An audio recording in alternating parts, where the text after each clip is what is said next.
Practical work experience తో future ready 4 years BS program. పూర్తి వివరాలకు వెంటనే స్క్రీన్ పైన కనిపిస్తున్న నంబర్స్ కి కాల్ చేయండి. మీరు ఈరోజు మాట్లాడుతూ ఉన్నారు, బెదిరిస్తున్నారు. ఒకటే చెప్తా ఉన్నా, ఇక్కడున్న నాయకులందరూ కూడా మరి శంకర్ గౌడ్ గారి దగ్గర నుంచి ఇక్కడున్న నాయకులు పేరు పేరున సంపత్ నాయక్ కానీ, సాగర్ గారు కానీ, వీళ్ళందరూ కూడా మీరు బెదిరిస్తూ ఉంటే మేము భయపడి సారు మీ కాల్ముక్తా సారు, మీ బాంచన్ సారు అన్నంత భయాలు ఉన్నాం. మేము వాళ్ళమే కాదు. మీకు మేము ఒకటే చెప్తా ఉన్నా, రాజశేఖర రెడ్డి గారు, వైఎస్ రాజశేఖర రెడ్డి గారు బతికున్నప్పుడు ఆ రోజు మీ గొంతులు ఏమైనాయి? ఆ రోజున మీ అందరి గొంతు తెరిచారా మీరు? ఆ రోజున తెలంగాణ గురించి వీళ్ళు మాట్లాడుతూ ఉంటే ఒకటే చెప్తా ఉన్నా, యువరాజ్యం పెట్టిన తర్వాత మొట్టమొదటిసారి నా మీద కేసు పెట్టి పోలీస్ స్టేషన్లో కూర్చోబెట్టింది తెలంగాణ భీమరావు బాడా కోసం. దానికోసం తెలంగాణ మీద మొదటి కేసు నాకు తెలంగాణలోనే పడింది. కూర్చోబెట్టి మీరు అందరూ కూర్చోబెట్టి ఆ రోజు ఒక్కళ్ళు ఏమయ్యారు? ఈరోజు మీరు బెదిరిస్తూ ఉన్నారు, బయటకు వస్తే దాడులు చేస్తారు. మాకు దాడులు కొత్త అనుకున్నారా? మాకు మీరు మహబూబ్ నగర్లో మన కాంగ్రెస్ నాయకులు కూలిస్తే స్టేజే కూల్చేశారు. మీరు మా కార్లు అడ్డం పెట్టి మా మీద దాడులు చేయడం, ఇవన్నీ తట్టుకొని ఇచ్చాం మేము. ఖమ్మంలో మీరు రాళ్ళు దాడులు చేశారు ఆ టైంలో, అప్పుడున్న కాంగ్రెస్ ప్రభుత్వం. ఈరోజు మాకు కొత్త అనుకుంటున్నారా? ఇవన్నీ మీరు చేసే ఈ తాటాకు చప్పుళ్ళకి బెదిరేది కాదు జనసేన, గుర్తుపెట్టుకోండి.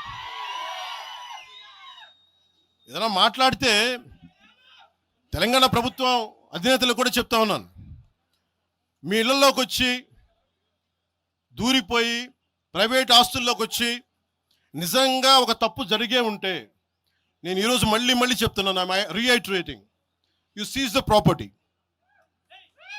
సంతోషంగా చెప్తున్నా.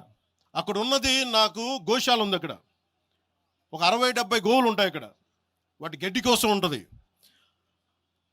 మీరు తెలంగాణ ప్రభుత్వానికి చెప్తున్నాను, ప్రైవేట్ స్థలాల్లోకి వస్తే it is a criminal trespass, criminal defamation, mischief with mala fide intention, propagating misinformation for causing unrest and regional differences. ఇన్ని కేసులు అట్రాక్ట్ అవుతాయి. ఇవన్నీ మీరు ఒక్కసారి కూర్చొని మీరు మమ్మల్ని భయపెట్టాలని చూస్తే వాటికి భయపడే వాళ్ళం కాదు.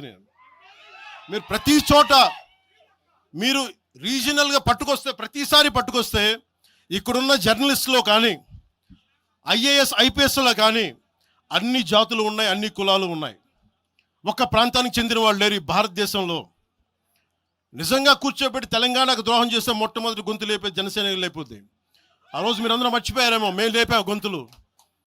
కాంగ్రెస్ హటావ్ దేశ్ బచావ్ అని అంటానికి ఈరోజు ఇందాక మీరు చెప్పినానికి చెప్తున్నా, కాంగ్రెస్ నాయకులు మాట్లాడుతున్నారు కొంతమంది, అందరం చెప్పట్లా. కొంతమంది నాయకులు కూర్చొని మాట్లాడుతూ ఉన్నారు, నువ్వు ఎలా తిరుగుతావు రోడ్ల మీద చూస్తాం, నాలుకలకు వస్తాం, నాలుకలు చీరుస్తామంటే రండయ్యా బాబు మీకు నాలుకలు తీసి చూపిస్తాం మీకు కోసుకొని. అలాగే మీరు ఒకప్పుడు ఇలా మాట్లాడిన నాయకులందరూ రాజశేఖర రెడ్డి గారు తెలంగాణకి విభజనకి నేను వ్యతిరేకం నేను అన్న చెప్పిన వ్యక్తికి పక్కన ఉన్న కొమ్ము కాసిన వీళ్ళందరూ మాట్లాడతారు. నిజంగా నాకు చివుళ్ళ మల్లికార్జున్, శ్రీశైలం చెంచు పెంటల నుంచి వచ్చిన, చెంచు గూడెల నుంచి వచ్చిన కుర్రాడు, 16-17 ఏళ్ళ కుర్రాడు, చివుళ్ళ శివ మల్లికార్జున్, వీళ్ళు వెతుక్కొని వచ్చారు నా కోసం. దేనికి? మాకు యురేనియం మైనింగ్ జరుగుతూ ఉంది అన్న, నువ్వు వచ్చి ఏదైనా చెప్పన్నా అంటే, ఆ రోజు ఓడిపోయినాను 2019 తర్వాత 2 చోట్ల ఓడిపోయి ఉంటే నా మీద ఏ నమ్మకం పెట్టుకొచ్చాడు. ఎందుకు నేను తెలంగాణ యువతను నమ్ముతానంటే, వాళ్ళకున్న లోపల ఉన్న భావం ఎంత బలమైందంటే మొత్తం ప్రభుత్వానికి అదిపించింది ఒక్క కుర్రోడి భావం. దానికి నేను ప్లాట్ఫామ్ అయ్యాను అంతే. దానికి ప్లాట్ఫామే అయ్యా. వచ్చి కుర్రాడు రోడ్డు మీద కూర్చొని జనసేన ఆఫీస్ ముందు కూర్చుంటే వెళ్ళి మాట్లాడా, ఏం బాబు ఏం కావాలన్నా అంటే, నీకు కూర్చోబెట్టి అన్న మాకు యురేనియం మైనింగ్ జరుగుతుందన్న మా శ్రీశైలంలో చెంచుపెంటల్లో, నువ్వు మాట్లాడన్నా అంటే మొత్తం తీసుకొస్తే ఒక్క మాట మాట్లాడితే ఆ రోజున వి హనుమంతరావు గారు, ఇప్పుడు కాంగ్రెస్ నాయకులు వి హనుమంతరావు గారు, మేము కూర్చొని మాట్లాడితే అఖిల పక్షం ఆ రోజు పిలిచాం. ఏ బలం ఉందని జనసేనకి ఆ రోజున ఓట్లు వస్తాయన్నా మేము చేసింది తెలంగాణ మీద ప్రేమ, తెలంగాణ మీద ఇష్టం, తెలంగాణ మీద మమకారం. నేను కేసీఆర్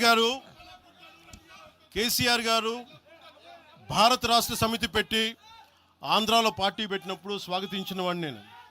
ఒక పార్టీ ఎక్కడైనా పెట్టుకోవచ్చు. కేసీఆర్ గారికి మనస్ఫూర్తిగా ఆ రోజున తెలంగాణ మనకి గుంటూరులో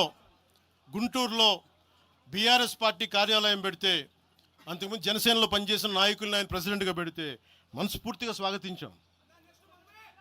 అలాగా అందరూ కూడా పంజాబ్ వెళ్ళొచ్చు, మహారాష్ట్ర పోవచ్చు, జనసేన మటుకు తెలంగాణలో అడుగు పెట్టకూడదంటే మేము ఏం కోరుకున్నాం? జనసేనలో మేము తెలంగాణలో ఏం కోరుకుంటాం? పవన్ కళ్యాణ్ ముఖ్యమంత్రి అవుతాడు ఇక్కడ? ఆంధ్రాలోనే దిక్కు లేదు, పవన్ కళ్యాణ్ ఇక్కడే ముఖ్యమంత్రి అవుతాడు. కానీ దేనికి భయం అంటే చైతన్యవంతులను చేస్తామన్న భయం, అదొక్కటే భయం. సమస్యల మీద తిప్పి కొడితే ఎంత? 4 కోట్ల జనాభా ఉన్న, దాదాపు 4 కోట్ల జనాభా ఉన్న తెలంగాణలో జనసేన తిప్పి కొడితే 1,00,000 మంది పైన కూడా లేరు. 2,000 మంది జన సైనికులతోటి, సాధకులతోటి మేము సభ పెట్టుకుందామంటే మీరు దీనికి పర్మిషన్ ఇవ్వకపోతే మేము ఏం చేస్తాం? మేము దుర్మార్గాలు చేస్తామా? మేము అంటే నాకు ఎలా ఉంటుందంటే మీరు ఏదైనా మాట్లాడండి. అంటే ఎక్కడ ఇప్పుడు నేను ఒక ఎనలిస్ట్ కూర్చొని నేను మాట్లాడింది వేరు, నువ్వు అమిత్ షా గారిని మాట్లాడితే నేను దాని గురించి ప్రస్తావిస్తే దీంట్లో ప్రాంతీయత ఎక్కడుంది? దీంట్లో తెలంగాణ నేను ఎప్పుడు అవమానం చేశాను? దీంట్లో కులాలు ఎక్కడొచ్చినాయి? మీరు తీసుకొచ్చి మీరు తిడతా ఉంటే అంటే నాకు మాకు హక్కు కూడా లేదా? మీ ఇష్టానికి మీరు మాట్లాడితే మేము కనీసం నొచ్చుకునే అభిప్రాయం కూడా మేము చెప్పకూడదా? బాధ కూడా పడకూడదా? అంటే మేము కూర్చోబెట్టి బాంచం ద్వారా అలాగే ద్వారా మీరు ఎలాంటి అలా భరించాలా? మేము పీకలు పోయినా పర్లేదు, పీకలు కోసుకుంటాం, కానీ భయం అయితే మాకు రాదు.